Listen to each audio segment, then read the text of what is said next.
Eu estou recebendo aqui o advogado especialista em direito do consumidor, Sandro Gregório, para a gente falar sobre uma decisão, na verdade, um fato recente, daquela questão da inconstitucionalidade da cobrança da multa do Zona Azul.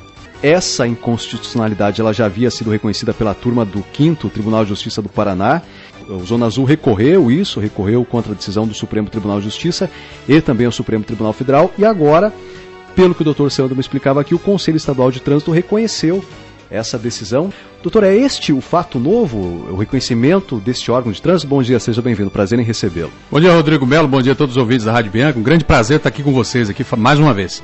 Na verdade é o seguinte, essa ação do Ministério Público já foi intentada há alguns anos, um trabalho muito bem feito pelo promotor aqui de Moarama, Fábio Nakanishi, que apontou algumas ilegalidades com relação à lei que cria o estacionamento rotativo em Moarama. Ele obteve sucesso no Tribunal de Justiça, né, com o julgamento do tribunal, por unanimidade de votos, reconheceu que alguns artigos da lei eram inconstitucionais. Notadamente aquele que conferia a menina da Zona Azul, a funcionária da Zona Azul, o poder de polícia, né, para que essa notificação, se não regularizada, se transformasse em multas depois de trânsito, colocando pontuação na carteira do motorista. Então isso foi declarado pelo Tribunal de Justiça do Paraná inconstitucional, né?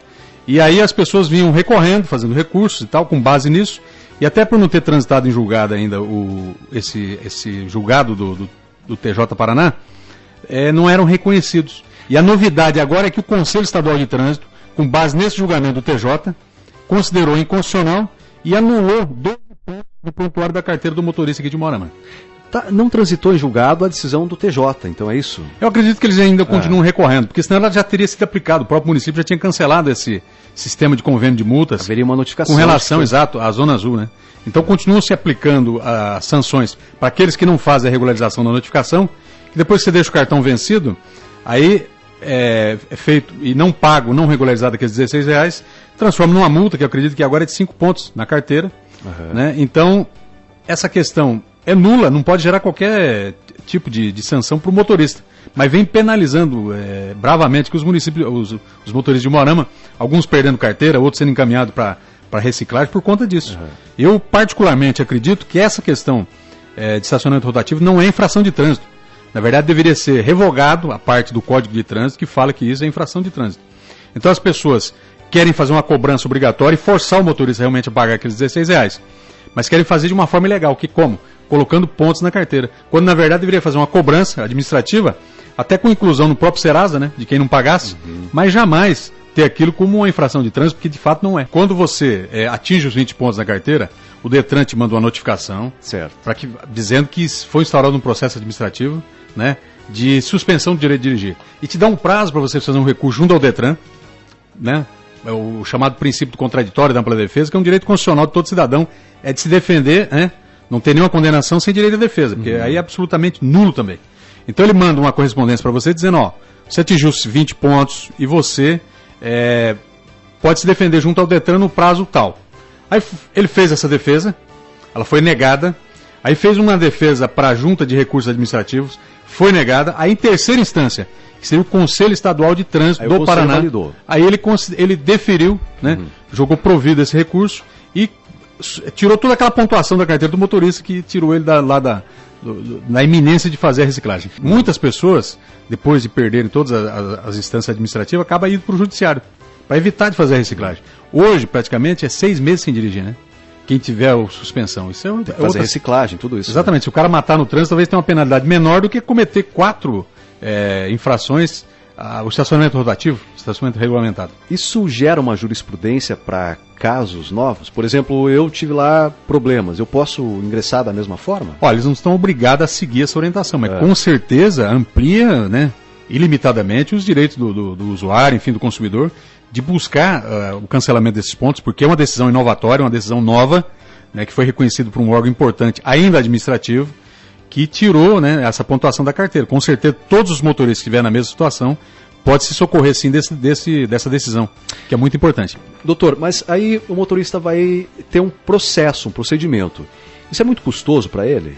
Quais as fases que ele vai ter que passar? Na verdade é o seguinte, as pessoas mesmo podem fazer, ele não precisa constituir um advogado para fazer isso. Ele pode, ele mesmo, quando chega, toda a multa que ele recebe chega em casa, um prazo para ele fazer o recurso. Muitas pessoas, às vezes, podem fazer a própria mão num formulário lá do Detran. O que eles devem pesquisar na internet é buscar o número desse acórdão, que não é difícil de encontrar, né? Lá pelo Google mesmo ele pode pesquisar, ele busca o número do acórdão, né? E com base nisso ele pode até colar essa decisão numa defesa que ele vai fazer junto a um órgão de trânsito. Então, não tem a obrigatoriedade, como nos processos judiciais, com exceção, por exemplo, no juizado especial, até 20 salários mínimos você não precisa de um advogado. Na justiça comum, obrigatoriamente, você precisa de um advogado, que é as varas cíveis, vamos dizer assim, né? Nas pequenas causas, não. Mas nesse caso específico, não precisa do advogado, você mesmo pode fazer, né?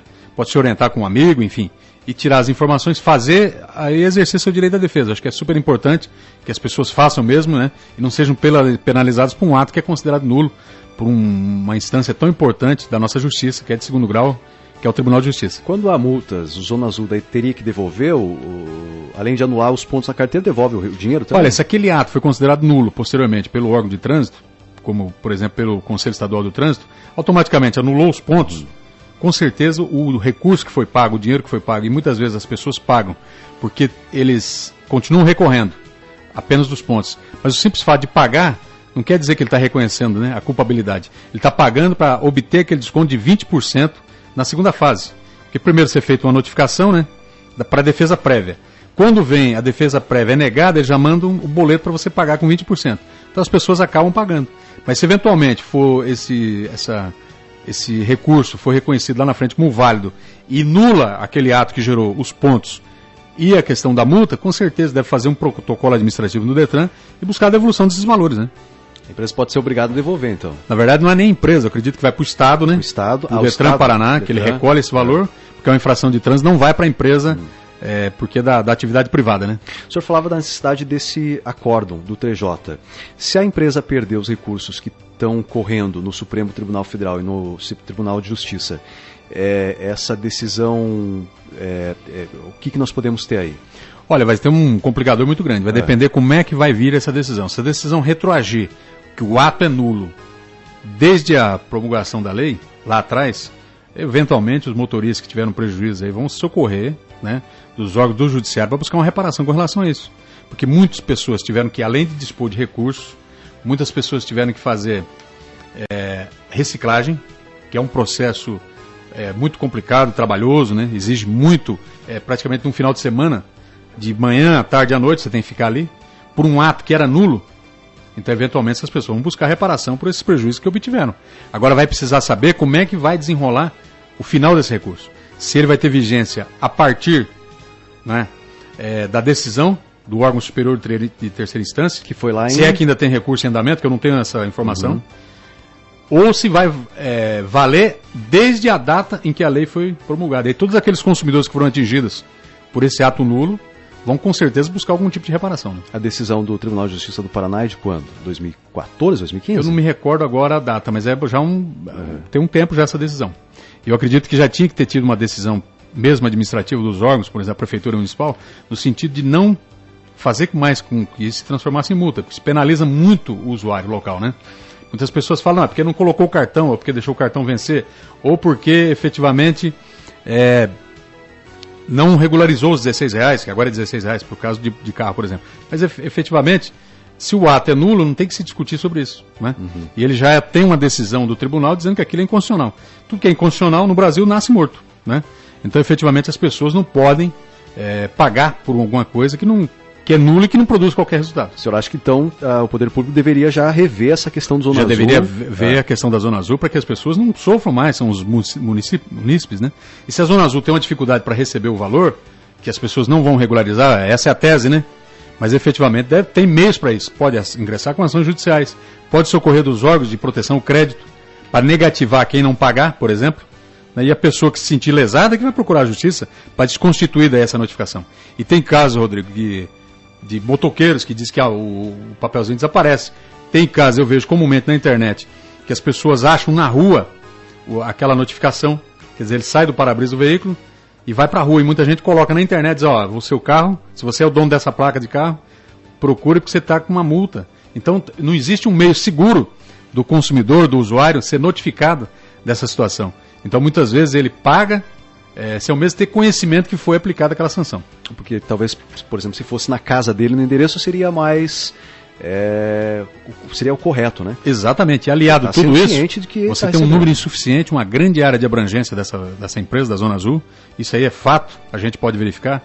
Tem regiões do município que você deixa o carro, pode deixar sem o cartão às vezes, que às vezes não é multado, e às vezes é multado. Por quê? Porque não encontra uma menina, e às vezes você quer comprar o cartão também, não tem. E aí as pessoas, não, tem lugar para vender, tem um aplicativo, tá. Mas e a pessoa que vem de fora? O Moarama é um polo regional de uma grande região, que as pessoas vêm fazer compras aqui, às vezes deixa o carro e tal, não tem essa informação, e acabam sendo penalizadas. E é importante também dizer que essas meninas, as funcionárias, anotadoras da Zona Azul, não têm qualquer responsabilidade com relação a isso. Elas obedecem ordens, cumprem ordens, efetivamente, e não deve ter qualquer tipo de julgamento negativo em relação ao trabalho delas. Elas são apenas orientadoras, funcionárias que cumprem ordens de uma parceria do município de Moarama com essa concessionária de estacionamento rotativo, que é a Kaiowá, assessoria. É uma concessão pública, certo? Isso, a concessão. O município tem uma lei específica para quebra de contrato de uma concessão pública. Se não está oferecendo o serviço que foi desejado, que a empresa venceu a licitação, pode romper. Por que até hoje não foi feito isso? Na verdade é o seguinte, já houve várias interferências da própria Câmara Municipal, da sociedade como um todo, mas isso que é um contrato, que tem que ser mantido o contrato. Salvo engano, esse contrato vence esse ano. E consequência disso é que esse contrato vai acabar sendo extinto, né? E aí o município vai ter que municipalizar e colocar as agências de trânsito do município, né? Então, fatalmente é o seguinte, os contratos devem ser discutidos e toda vez que existe um desequilíbrio contratual, tanto para o lado do município, bem como para o lado da concessionária, ele pode ser discutido. O contrato pode ser discutido a qualquer momento. Existe um preceito constitucional da supremacia do interesse público sobre o interesse privado. Se esse interesse privado está sobrepondo ao interesse público, especialmente das pessoas do município de Moarama, que efetivamente estão sendo penalizadas, e você verifica que a sociedade de Moarama tem uma rusga, né, tem uma relação de nojo com esse serviço que é essencial para o município de Moarama. O Moarama não pode ficar sem a prestação de serviço de Zona Azul, porque o estacionamento se torna as avenidas principais do município, onde está o comércio. Inviabiliza tudo. Inviabiliza por completo, porque era mal utilizado e foi implementado justamente esse estacionamento rotativo para que houvesse democracia no uso das vagas. As pessoas têm que usar a vaga 1 hora, 2 horas. Agora tem que ter critério justo para isso. Muitas vezes a pessoa chega no carro, iniciou ali o início da anotação, não tem mais como socorrer, o próprio celular das meninas impossibilita isso, né? Então a pessoa chega no momento que ela está iniciando, não tem como retornar mais. Então são situações que deveriam sentar o município, essa empresa, para encontrar soluções para os munícipes, né? Para verificar essa questão. Eu lembro que no tempo que eu estava ainda no PROCON, quando começou o serviço, por exemplo, para você ter acesso ao cartão de 10 minutos, você tinha que comprar um de 50 centavos ou de R$1. Então nós tivemos um trabalho importante do PROCON naquela época, com a imprensa em parceria, e acabou que eles picotearam, né? Porque aquilo era uma venda casada. Quer dizer, para você ter acesso à tolerância, você teria que comprar um cartão, dispor de dinheiro. Então, se você não tivesse dinheiro, você não tinha como ter acesso à tolerância. Então, isso era ilegal também. Naquela época, nós verificamos isso e conseguimos convencer a empresa, sem qualquer abertura de processo administrativo ou judicial, de que deveria fazer a coisa certa. Mas é o que você disse, é um contrato que não satisfaz a população, que traz tanto de sabor para a população, deveria ser revisto, deveria ser analisado para adequar as condições, né? Doutor, tem inclusive problemas com relação a... Eu sei que tem alguns golpes que as pessoas tentam passar, inclusive. Eu já fui abordado por uma pessoa, por exemplo, me pedindo dinheiro para inteirar o dinheiro que ela precisava pagar ao Zona Azul. Uma vez eu ajudei. Na outra, a mesma pessoa, de novo, na mesma situação, no mesmo lugar. Quer dizer, também dá margem para esse tipo de coisa, não? Isso que na verdade, aquele cartãozinho é uma moeda, né? Dinheiro, então as pessoas realmente... Eu até estou me surpreendendo com essa informação tua. Eu não tinha conhecimento disso, mas você vê. 2 vezes no mesmo lugar. Com certeza dá margem para as pessoas, uma justificativa para pedir dinheiro, né? Você vai deixar a pessoa ser multada ali, porque de repente ela não tem R$2, R$3? Exatamente, aí você pega de gancho que a população tem uma certa, uma insatisfação completa. Eu vi isso porque tem um vídeo de uma entrevista sobre Zona Azul, aqui em Moarama, que deu mais de 55 mil visualizações. É metade exata da população da cidade de Moarama que se interessou por esse assunto. E você vê outras coisas polêmicas que não chega a 10% disso. Uhum. E 10% já é muita coisa. Agora você imagina metade da cidade se interessar por esse tema. Então, de fato, utilizando essa questão, consegue até mais, né? convencer facilmente a pessoa que vai doar o dinheiro para que não receba punição e em contrapartida, faz com que a empresa venda os cartões no atacado. Porque o que parece que essas notificações é vender o cartão no atacado. Né? Nada mais que isso, né? Exatamente. Doutor, obrigado pela participação com a gente aqui. Essa reportagem, essa entrevista, né, depois vai estar lá no nosso site na internet, no biancafm.com.br, para quem quiser escutar de novo. Um abraço, obrigado. Rodrigo, eu que agradeço mais uma vez a participação. Quer dizer, desejar para você um ótimo trabalho, agora em novo formato, novo horário, mais tempo, não é isso? Isso. Você contribui muito com a nossa sociedade aqui de Moarama. E eu quero dizer para você que para mim é uma honra, sempre uma satisfação e sempre vou estar à disposição sua e da Bianca. Um grande abraço a todas as pessoas que nos acompanharam e tenham todos um bom dia.